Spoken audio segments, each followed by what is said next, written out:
Hey, what's happening everyone? I am Sir James from Gamerfuzion.com, and today I'm here to provide you with my review for Anno 2205.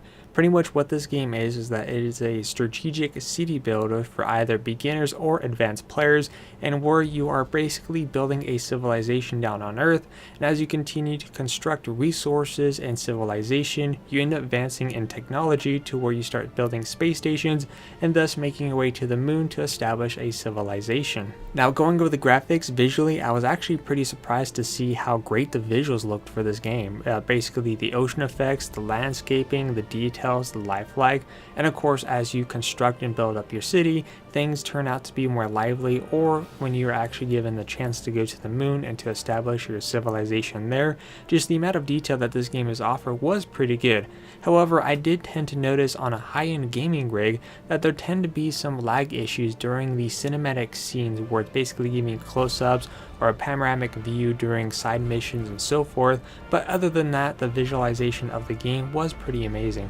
Now, going over the gameplay, what they did here is that they pretty much divided into two different categories. They have a section for those of you who are new to these type of games where you have less challenging objectives and you basically are given a lot more resources at the start to construct many different things.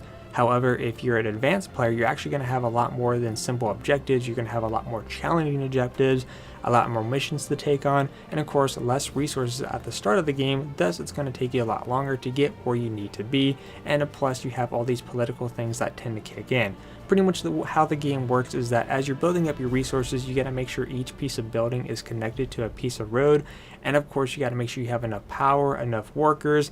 And what I like about the interface is that it makes it really clean. Even if you're a new player, it's nice and clean. It gives you notifications on exactly what you need in terms of, power, or if you need more workers. It just has a nice clean layout. Now, oftentimes you actually get to go on a little side objective where you may have a little mission where you have to go rescue a supply ship. It's basically a little kind of a combat phase. It's really simple to do. It's not that challenging unless if you're taking on some of the other minor objectives during that side mission. So it's basically objective after objective.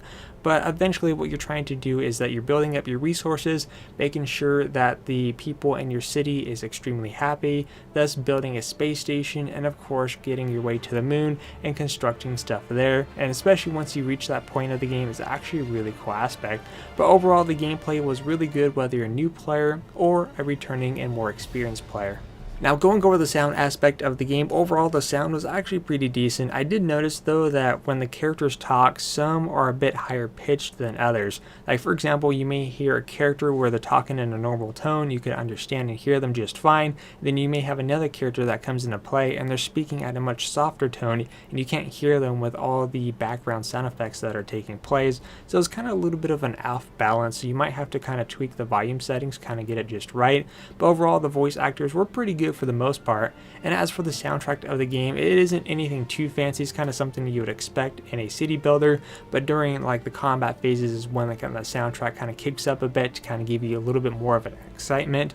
But overall the sound aspect, whether it be the voice actors or the soundtrack, was really good. I did tend to notice though that during my personal experience that there was a technical sound glitch, because when I was playing the game, every time the characters were supposedly talking, all I saw was their lips moving but no words being spoken. However, I go back and check my recorded gameplay footage and I could hear them during the recordings, but I can't hear them during my initial playtime, and I checked back and forth between the sound aspects of the options and there was just no way to fix that for me. So it's just a minor little bug that I tended to have, but again, that could easily be fixed with a patch. Now, going over the lifespan, this is a game that's not going to cater to a lot of people. If you're not really a big fan of city builders, you're not really going to find a lot of replay value for you. However, if you enjoy city builders based game, you're going to find a decent amount of lifespan here, being able to construct your resources and expand your overall civilization to other areas of the world, like over in the Atlantic Ocean for example, and of course as you establish a base on the moon and basically keep on going back and forth and completing little side missions.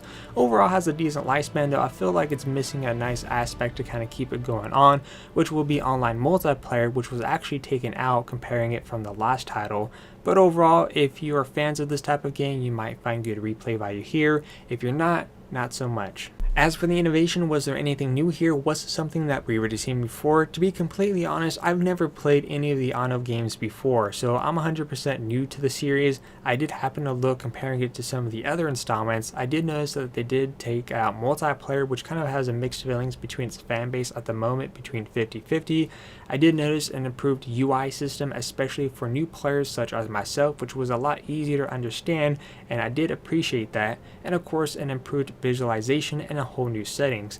However, during my overall experience, there was some minor issues. Like I said, there were some technical frame rate issues, whether it be the cinematic view or at times were just a lot of things going on, even on a high-end gaming PC.